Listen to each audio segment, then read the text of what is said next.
ఈరోజు అల్లు అర్జున్ నాంపల్లి కోర్టు ముందుకు రావాలి. కానీ రాలేదు. మీకు గుర్తుంది కదా! డిసెంబర్ 4, 2024న 'పుష్ప 2' సినిమా రిలీజ్ సందర్భంగా ఆ రోజు బెనిఫిట్ షో వేస్తున్నప్పుడు, ఆ బెనిఫిట్ షోకి అల్లు అర్జున్ వెళ్లారు. సరే వెళ్ళినోడు కామ్‌గా వెళ్ళి బ్యాక్ గేట్ నుంచి సినిమా హాల్‌లోకి పోయి సినిమా చూసొస్తుంటే గొడవ లేకపోయేది. కానీ ఆయనేం చేశాడు, ఫ్రంట్ గేట్ ద్వారా వెళ్ళాడు. అప్పటికే అభిమానులకి సమాచారం వచ్చింది అల్లు అర్జున్ వస్తున్నాడని. అక్కడ విపరీతంగా జనం గుమిగూడారు. గుమిగూడటం ఫలితంగా తొక్కిసలాట జరిగింది. అందులోనూ అల్లు అర్జున్ అప్పుడు ఓపెన్ టాప్‌లోకొచ్చి అభివాదం చేసే ప్రయత్నం చేయటం వల్ల తొక్కిసలాట జరిగింది మొత్తానికక్కడ. ఆ రోజు రేవతి అని చెప్పేసి ఒక మహిళ అక్కడికక్కడే చనిపోయింది ఆ తొక్కిసలాటలో. శ్రీతేజ అనేటువంటి బాబు గాయపడ్డాడు. ఇప్పటికి బెడ్ మీద ఉన్నాడు.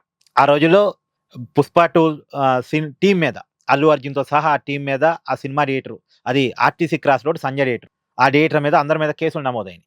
ఆ కేసులో అల్లు అర్జున్ అరెస్ట్ అయ్యాడు. జైలుకి వెళ్ళాడు. బట్ ఇమ్మీడియేట్‌గా బెయిల్ వచ్చింది. బట్ ఒక నైట్ అయితే జైల్‌లో ఉన్నాడు. సరే శ్రీతేజ వైద్య ఖర్చులన్నీ అల్లు అర్జునే భరిస్తున్నాడు. అల్లు అరవిందే భరిస్తున్నారు. అంతవరకు ఓకే. కానీ అసలు ఆ పరిస్థితికి కారణం మాత్రం ఖచ్చితంగా అల్లు అర్జున్ నిర్లక్ష్యం. ఏ సినిమా రిలీజ్ సందర్భంగా అయినా సరే పోలీస్ పర్మిషన్ లేకుండా అలా ఓపెన్ టాప్‌లో ఎక్కి అభివాదం చేయటం. అదొక రోడ్ షో లాగా చేయటం. సినిమా చూడటానికి వెళ్ళినోడు సినిమా చూసి రావాలి. ఏ సినిమా రిలీజ్ సందర్భంగానైనా సరే ఆడియన్స్‌లో కూర్చొని సినిమా హీరో సినిమా చూడాలని కోరుకుంటాడు. కానీ దానికొక పద్ధతి అన్నది ఒకటుంటది. కానీ అలా కాకుండా ఇలా చేశాడు ఆ రోజు అల్లు అర్జున్. సంజయ్ థియేటర్ ప్రాంతం చాలా చిన్నది. అక్కడికొచ్చిన జనాలు చాలా ఎక్కువున్నారు. అందులో అల్లు అర్జున్ బోయి ఓపెన్ టాప్ ఎక్కినప్పుడు ఆ రోడ్డు మీద ఉన్నోళ్ళు అల్లు అర్జున్ చూడటానికి వస్తారు. సినిమా థియేటర్ టికెట్ కొనుక్కున్నోళ్ళు ఒక్కసారిగా ఎగబడతారు. అక్కడ మొత్తం క్లమ్జీ అయిపోద్ది గదా! సో, డీటెయిల్‌లోకి పోయిన తర్వాత కూడా ఆ తొక్కిసలాట కంటిన్యూ అవుతూ వచ్చింది. మొత్తానికి ఆ రోజైతే ఒక మహిళ చనిపోయారు. ఒక బాబు అంటే ఆ రేవతి వాళ్ళ బాబే. ఎవరైతే చనిపోయారో ఆ మహిళ బాబు. ఇప్పటికి పాపం బెడ్ మీద ఉన్నాడు. నరకం చూస్తున్నాడు పాపం. బట్ ఆ వైద్య ఖర్చులన్నీ అల్లు అర్జున్ భరిస్తున్నాడు కాదని నేను అంటలేదు గానీ, సరే ఆ కేసులో ఈరోజు కోర్టుకి ఆ నిందితులంతా హాజరు కావాలని నాంపల్లి కోర్టు ఆదేశాలు జారీ చేసింది. బట్ అల్లు అర్జున్ రాలేదు. మిగతా వాళ్ళొచ్చారు.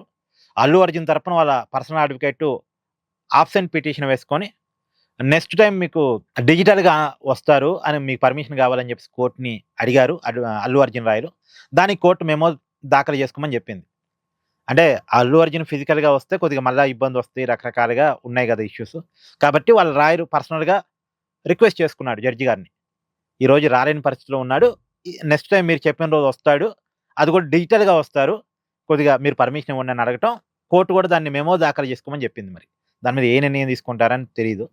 బట్ నెక్స్ట్ టైమ్ అయితే డిజిటల్‌గా అవైలబుల్‌గా ఉంటానని అల్లు అర్జున్ అయితే కోర్ట్‌కి చెప్పుకున్నాడు. ఈ రోజైతే అల్లు అర్జున్ రాలే కోర్ట్ ముందుకి. ఆ కేసుని జూలై 11కి వాయిదా వేశారు ప్రస్తుతానికి. అది విషయం. Thank you. Please do like, share and subscribe this channel.